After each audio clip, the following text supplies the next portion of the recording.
Hello students, Radhe Radhe. तो आज का क्वेश्चन ए रहा। तो आज की क्लास में हम डिस्कस करने वाले हैं ए वाला क्वेश्चन। क्या है इसमें? प्रूव दैट 0 से pi by 4 log 1 plus 10x dx equal to pi upon 8 log 2। तो ए हमें प्रूफ करना है। तो देखिए, इसको एक काम करते हैं, आई के इक्वल ले लेते हैं। तो 0 to π/4 log 1 प्लस 10x और dx। तो बेटा ऐसा क्या करें जिससे इसका इंटीग्रेशन π/8 log 2 आ जाए। तो देखो बेटा, सबसे पहले कौन सी प्रॉपर्टीज लगाएंगे, कौन सी प्रॉपर्टी इसमें यूज करेंगे। तो एक प्रॉपर्टी जो होती है 0 to a f of x D x. यदि हम x की जगह अपर लिमिट माइनस एक्स लेते हैं तो इसका जो रिजल्ट होता है वो चेंज नहीं होता है। तो ये प्रॉपर्टी जो होती है, यदि x की जगह अपर लिमिट माइनस एक्स लिखने पर इधर से जो आंसर आएगा इधर से जो आंसर आएगा वो सेम रहेगा, मतलब इसकी वैल्यू चेंज नहीं होती है।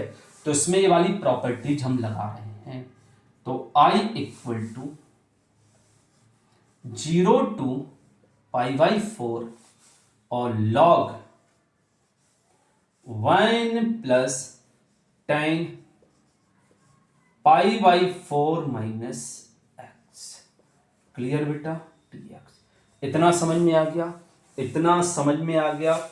अब इधर पर tan a माइनस बी का फॉर्मूला लगाते हैं। tan a माइनस बी का फॉर्मूला लगाते हैं तो ये कितना आ जाएगा? 0 to π/4 log 1 plus tan a minus b. तो क्या हो जाएगा? tan a minus tan b upon में 1 plus tan a into tan b। कोई प्रॉब्लम बेटा? कोई प्रॉब्लम? ठीक है बेटा, समझ में आ गया।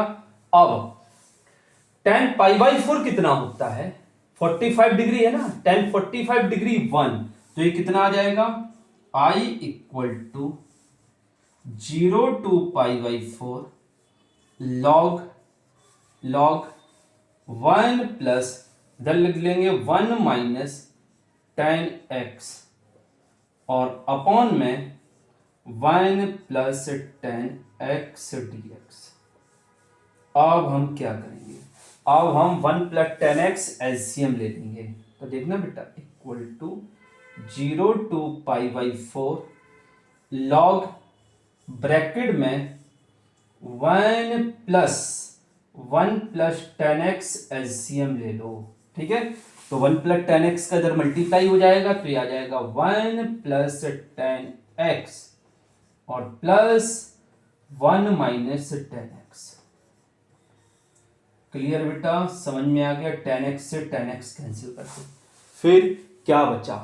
1 प्लस 1 2।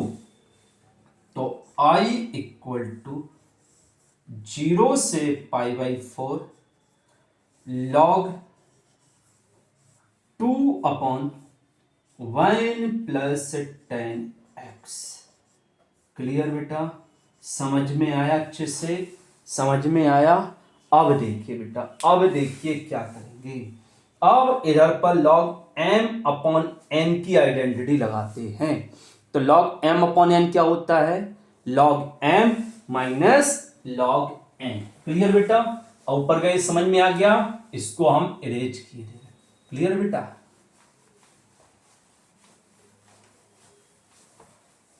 अब हम क्या करेंगे, ध्यान से समझिएगा। i इक्वल टू क्या था? ये था ना। तो इधर log m अपॉन n की आइडेंटिटी, तो 0 से π/4। तो log 2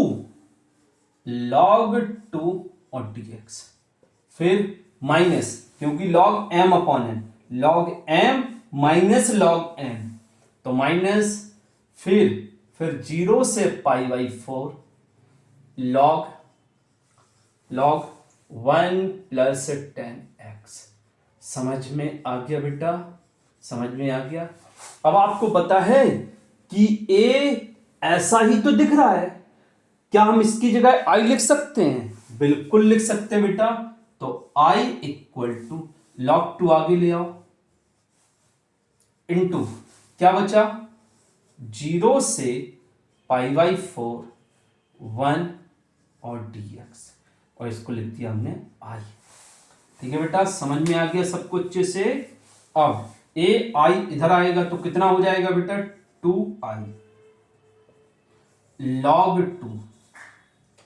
1 का इंटीग्रेशन क्या होगा? 1 का इंटीग्रेशन x, और इधर 0 से पाई बाई 4। अब आप क्या करेंगे बेटा? अब हम लिमिट की वैल्यू पुट कर देंगे, तो log 2 इंटू इधर क्या आ जाएगा? पाई बाई 4 माइनस 0। तो ये कितना बन गया? ये कितना बन गया? 2i equal to pi by 4 log 2। तो i की वैल्यू कितनी आएगी बेटा? Pi by 8 log 2। समझ में आ गया बेटा अच्छे से? समझ में आ गया अच्छे से? ठीक है ना?